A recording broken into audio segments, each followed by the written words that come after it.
Hello and नमस्ते everyone. तो अब हम क्रोनोलॉजी का ही थर्ड वीडियो है ये, और ये बेसिकली आपका मार्च मंथ के करंट अफेयर्स हैं जो कि आपको अप्रैल के बुकलेट के अंदर मिल जाएंगे। इजीली मार्केट में बुकलेट अवेलेबल होती है, अराउंड 20 रुपीज़ की आती है।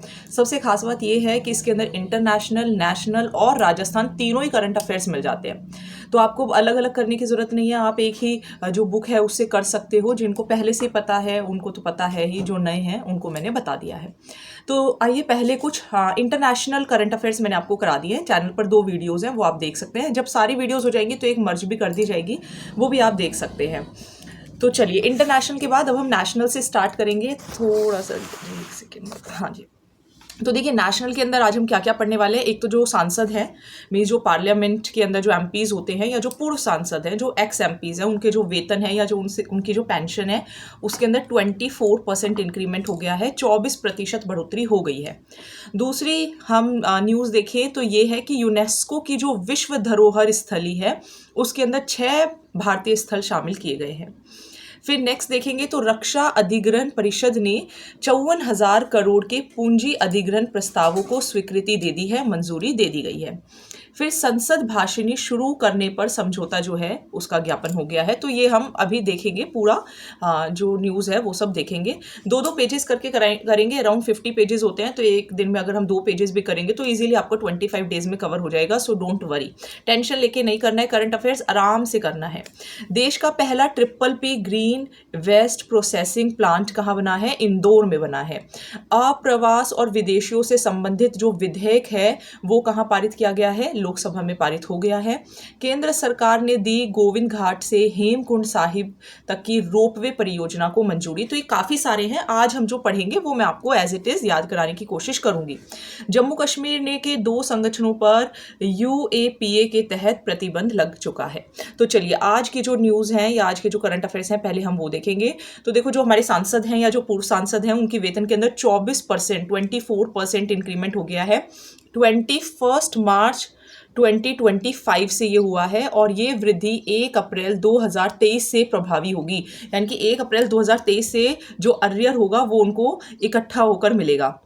और ये सुविधा जो है वो 1954 के जो सांसद हैं, वेतन भत्ता और पेंशन अधिनियम, यानी कि कौन सा एक्ट है? तो सांसद वेतन भत्ता और पेंशन अधिनियम एक्ट के अकॉर्डिंग दी गई है। तो ये कुछ सैलरी है, सैलरी तो देखो पेपर में आएगी नहीं। वैसे अगर थोड़ा देखो तो जिनका 1 लाख था उनका 1,24,000 हो गया, जो दैनिक भत्ता था वो 2,000 से 2,500 हो गया।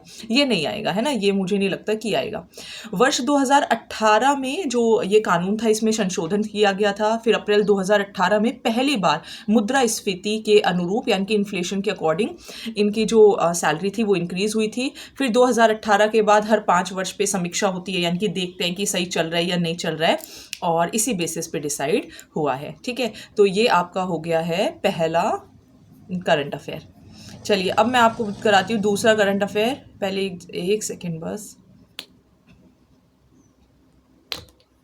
हाँ, ये अपना दूसरा है। ठीक है, चलिए अब देखते हैं सेकंड जो अपना करंट अफेयर है वो क्या है। यूनेस्को की जो विश्व धरोहर स्थल है उसके अंदर 6 भारतीय स्थल शामिल हुए हैं, 6 नए भारतीय स्थल। और ये टेंटेटिव लिस्ट है। टेंटेटिव लिस्ट क्या होती है? मीन्स अभी ये परमानेंट नहीं है, देयर कैन बी चेंजेस। तो क्या कौन कौन से इसमें शामिल हुए हैं ये रट सकते हो आप। छत्तीसगढ़ के कांगेर घाटी राष्ट्रीय उद्यान, यानी कि नेशनल पार्क। फिर तेलंगाना में मुदुमल मेगालिथिक मैनहिर। फिर कई राज्यों में मौर्य मार्गों में आने वाले अशोकन एडिक्ट साइट, यानी कि जो अशोकन के जो एडिक्ट्स होते थे उनकी जो साइट है। फिर 64 योगिनी मंदिर, नॉर्थ इंडिया का गुप्त मंदिर, और मध्य प्रदेश और उत्तर प्रदेश में बुंदेलों के महल। तो ये इसमें शामिल हो चुके हैं। ठीक है, तो ये भी आपको ध्यान रखना है। अब संख्या कितनी हो गई है? 62 हो गई है। ठीक है, तो 62 जो है वो संख्या हो गई है। वर्तमान में भारत की कुल 43 जो थी वो शामिल थी, जिसके अंदर 35 सांस्कृतिक, 7 प्राकृतिक मतलब नेशनल, और एक मिश्रित मतलब मिक्स्ड, जिसके अंदर सभी फीचर्स आप देख सकते हैं। चलिए, अब अगर हम एक और बात करें तो भारत ने 2024 में पहली बार विश्व धरोहर समिति की बैठक में मेजबानी की थी। 2024 में असम के जो अहोम राजवंश थे उनके जो टीले दफनाने की व्यवस्था मोइद्दम को यूनेस्को टैग दिया गया था। ठीक है, तो ये भी आप ध्यान रखिएगा।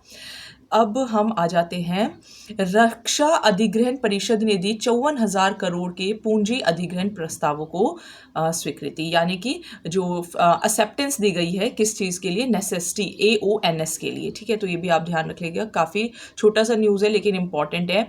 ये देखिए क्या है, अगर हम इसकी प्रमुख स्वीकृतियाँ के बारे में बात करें तो भारतीय सेना के लिए T-90 जो टैंक हैं उनके लिए अच्छा इंजन प्रोवाइड किया जाएगा। नौसेना के लिए वरुणास्त्र टॉर्पेड, इसका जो थोड़ा PDF है वो थोड़ा सा मुझे खुद ब्लर लग रहा है, मैं नेक्स्ट टाइम उसको कोशिश करूंगी पूरा थोड़ा और अच्छे दिखे। तो वरुणास्त्र टॉर्पेडो, ठीक है, तो ये नौसेना के लिए हेल्प करेगा। फिर भारतीय वायुसेना के लिए airborne early warning and control, यानी कि पहले से ही वार्निंग मिल जाए, तो इन सब के लिए क्या दिए गए हैं, DAC दिए गए हैं। अब हम बात करें संसद भाषिणी शुरू करने के हेतु समझौता ज्ञापन, यानी कि ये इसके ऊपर हस्ताक्षर कर दिए गए हैं। किसने किए हैं, ministry of information and technology ने, यानी कि लोकसभा सचिवालय और इलेक्ट्रॉनिक्स एवं सूचना प्रौद्योगिकी मंत्रालय ने इसके ऊपर हस्ताक्षर कर दिए गए हैं। इससे क्या होगा, सब कुछ मीन्स अच्छा होता चला जाएगा, डिजिटलाइजेशन होगा, ये सब इसकी अच्छी अच्छी बातें हैं जो कि आपको एज इट इज़ रटने की जरूरत नहीं है। AI आधारित होगा, वेबसाइट से लिंक्ड होगा। ठीक है, सो दिस इज ऑल। देश का पहला PPP green waste processing plant कहाँ बना है, इंदौर में बना है। वैसे भी आप देखते हो कि इंदौर जो होता है वो खासकर स्वच्छ भारत के अंदर नंबर 1 पर ही आता है। तो ग्रीन वेस्ट प्रोसेसिंग प्लांट जो है वो यहाँ पर बनाया गया है। ठीक है, कहाँ पर बनाया गया है, इंदौर के अंदर। PPP क्या होता है, मीन्स पब्लिक प्राइवेट ओनरशिप। ठीक है, जहाँ पे पब्लिक भी होती है, गवर्नमेंट भी होती है और प्राइवेट दोनों मिलकर काम करते हैं। तो अगर हम संयंत्र के बारे में बात करें तो यह संयंत्र, एक सेकेंड आप रुकिए, तो ये जो संयंत्र है वो कहाँ है, बिचौली हप्सी में 55,000 वर्ग फीटर भूमि पर निर्मित है, ये थोड़ा सा देख लेना। इसके बाद एस्ट्रोनॉमिकल इंडस्ट्रीज प्राइवेट लिमिटेड के साथ भागीदारी की गई है। ठीक है, और इसके अंदर क्या होगा, जैसे लकड़ी हो गई या उनकी जो शाखाएं हो गई उनको भी रिसाइकल करके काम किया जाएगा और ऊर्जा संरक्षण को बढ़ावा दिया जाएगा। चलिए नेक्स्ट पर आ जाते हैं। तो नेक्स्ट अभी थोड़ा सा अगर विजिबल नहीं है तो I will make next video more clear and more eligible, थोड़ा अच्छा से आप देख पाएंगे। आप्रवास और विदेशियों से संबंधित विधेयक 2025 लोकसभा में पारित, यानी कि पास हो गया है। कौन सा bill, immigration and foreigners bill 2025, यानी कि जो दूसरे देश से आते हैं, जो विदेशी हैं, उनसे संबंधित जो विधेयक है वो पारित कर दिया गया है 11 मार्च 2025 को। इसका मेन एम क्या है, मेन एम ये है जैसे कि वो आते हैं तो उनके लिए व्यवस्था नहीं हो पाती है, तो व्यवस्था हो जाए। अगर कोई अवैध तरीके से आ रहा है तो उसको रोका जा सके, तो ये सब इसका मेन एम है। अब इसके अकॉर्डिंग 4 कानून है जिसको रद्द कर दिया गया है, यानी कि कैंसिल कर दिया गया है। एक तो पासपोर्ट एक्ट 1920, फिर एक विदेशियों का पंजीकरण अधिनियम 1939, फिर एक विदेशियों का अधिनियम, एक पंजीकरण अधिनियम है, एक सिंपल अधिनियम है 1946, और फिर आप्रवासन अधिनियम 2000। ठीक है, तो ये आपको ध्यान रखना है। तो विदेशी पंजीकरण, अच्छा मैंने शायद आज पेन यूज़ नहीं किया है, चलो अब मुझे बाद में याद आया, मैं सिर्फ वैसे ही समझाती गई। चलिए कोई नहीं, नेक्स्ट वीडियो के अंदर ध्यान रखूंगी।